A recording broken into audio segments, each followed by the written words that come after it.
Okay, so the next topic is equations of motion. Now these four equations here are the equations of motion.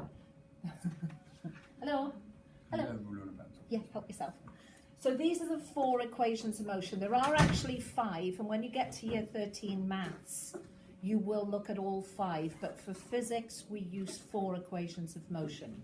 So the most important thing that you have to figure out is what each of those symbols actually mean, okay? And this is something that has to be in your head. You can't forget what the symbols are. That's the one bit you have to recall, because you're given the equations every time you go into an exam. So x is displacement, okay? So if you can write this down as I'm going along, please. Should you write the equations as well? Not yet, please. Displacement, and it's in meters. Okay, now in the maths department they will call this distance, and they could use the letter S. Again, no problem. Very often when I'm talking about it, I refer to it as the Suvat equations, because up until recently it always used to be S for distance or displacement, whereas in physics x is displacement, which obviously is a vector quantity. U is the initial velocity. So whatever velocity the object started off with is your initial velocity. Now, if the object starts at rest, what do you think the initial velocity would be? Zero. Wonderful. So this is the initial velocity. And this is measured in meters per second. And at rest,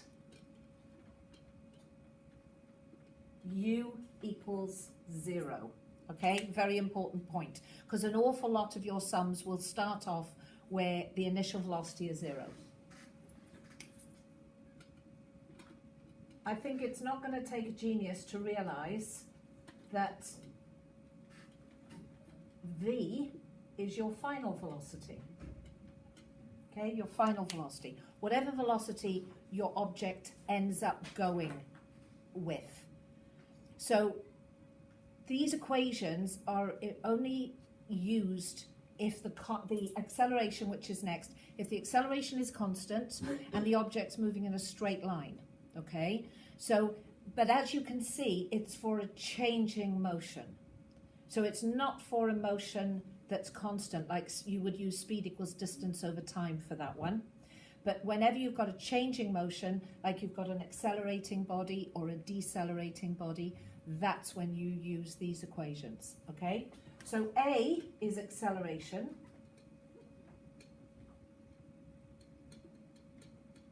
And that is in meters per second squared.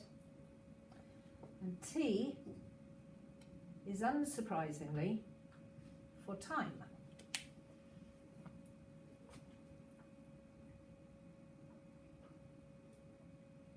Okay, now look at the board for me for a second, please. Notice that all of the units here are in SI units. So your velocities are in meters per second. Your acceleration is in meters per second squared. Therefore, and importantly, your distance is in meters and your time is in seconds. Okay? Right. So knowing what these things mean, we can then successfully use these four equations in order to calculate any kind of motion. Okay? So what I'm going to do now is I'm going to rub off these terms and what they mean, but I'm going to keep my Suvat as a list, because whenever you have a question, my advice to you, and I still do it to this day, my advice to you is to write down your X, U, V, A, T as a list and fill in what information you've got. It's important. It actually helps to focus your mind. The other thing that it helps to do, and this is the most important bit, is it helps you to identify which of these four equations you're actually going to use. Okay, so let me just get some questions, a question up a minute that would be useful to us. Okay, so here's the first equation on this board, question on this board here, and I'll read it to you, obviously for the the good of the video. So it says here, a car initially moving at 5 meters per second accelerates uniformly to 20 meters per second and covers a distance of 100 meters. Whilst doing so, find the time taken to travel the 100 meters. Right. So we need to put the information that we have from that question into our list. So we've got X, haven't we? And how much is X? Lovely, 100 meters, thank you very much. Have we got U, which is 5 meters per second, lovely. Have we got V? Yep, what is it? 20 meters per second. We don't have, if I'm correct, we don't have acceleration, and time's what we're looking for, is that correct? Okay, so now look at your 4 equations, and you'll notice in those 4 equations, every one of those equations is missing one term, okay? So the top one doesn't have distance or displacement. The second one down doesn't have acceleration. The next one doesn't have final velocity. And the last one doesn't have time, okay? You happy? Which means, because every time we're given a question, 99 times out of 100, we're given the question with 2 things missing. So this time, no pun intended, we want time as the subject. So we need to pick one of these that doesn't contain acceleration. Okay, so it can't be the top one, and it's going to be the second one. You all happy with that?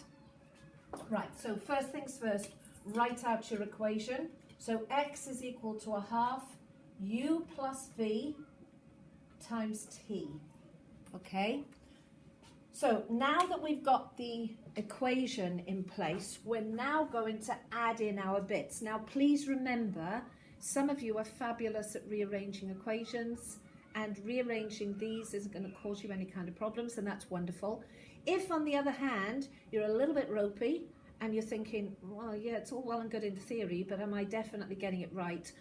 Do as much of the sum within the equation as it sits as you possibly can. So I'll show you. So this first one here, this is 100 for X is equal to 1/2 of 5 plus 20 times T. So can you see, automatically you can see that this can be really simplified really easily, okay? So if I do that for you, and I'll do it literally step by step, 100 is equal to 1/2 times 25 times T. So 100 is equal to 12.5 times T. So, and if I keep it all this side, 100 divided by 12.5 is equal to T. That means T is equal to 8 seconds. Don't forget your units. Do you all understand? This stuff is dead straightforward, I promise. Okay, it's not going to cause you any issues, and to be quite honest with you, when you're doing SUVAT sums, it's really satisfying because you're pulling these numbers, it's like you really know what you're doing, and it's amazing. Okay, so it's a very satisfying thing to do, but you have to get a hold of it. So if you think right now that you know you don't know what's going on, please say, so that I can straighten it out for you. So what I'm going to do is, I'm not going to get you to copy that down just yet because of teaching it for the video. So I'm going to do another sum for you, okay? So the next sum is asking us, it said, now if I get rid of this a minute, and I get rid of those, we can fill in our new information. So it says a car starts from rest, okay? So what's the initial velocity? 0. 0, fantastic. I'm not going to bother putting the units in this time, okay? It accelerates at 3 meters per second squared. Where do I put that? Acceleration. Lovely.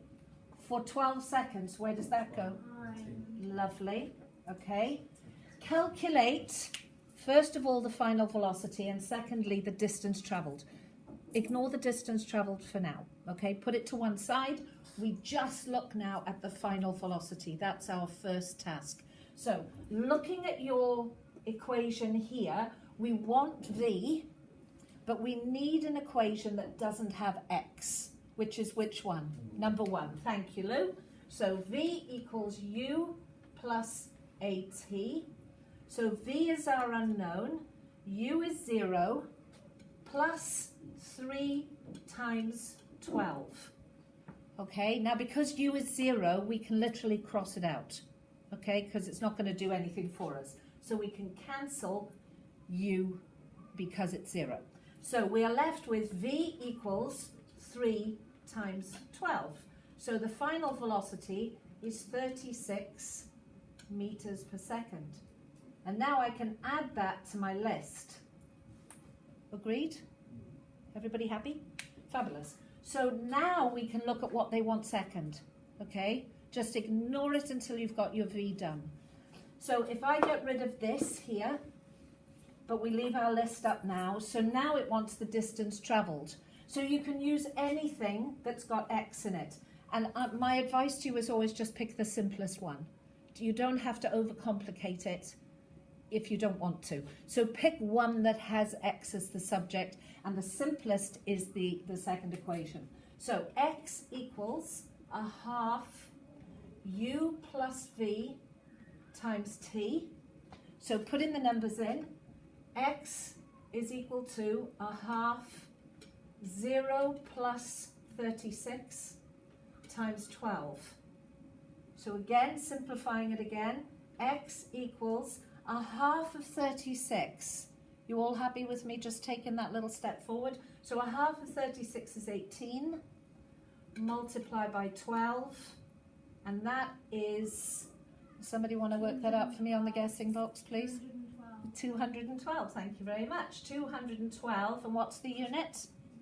216, I lied to you. 216, that's fine. And the unit, what did you say? Meters, thank you. Can you see how straightforward this is? It is dead easy, I promise, and it doesn't get any harder, okay? So that's the equations of motion. Now what I'm going to do is I'm going to stop the video. I'm going to get you guys to make some notes in your book on this, and then we'll do some sums together, okay? Right, just stop this. Bye. Bye.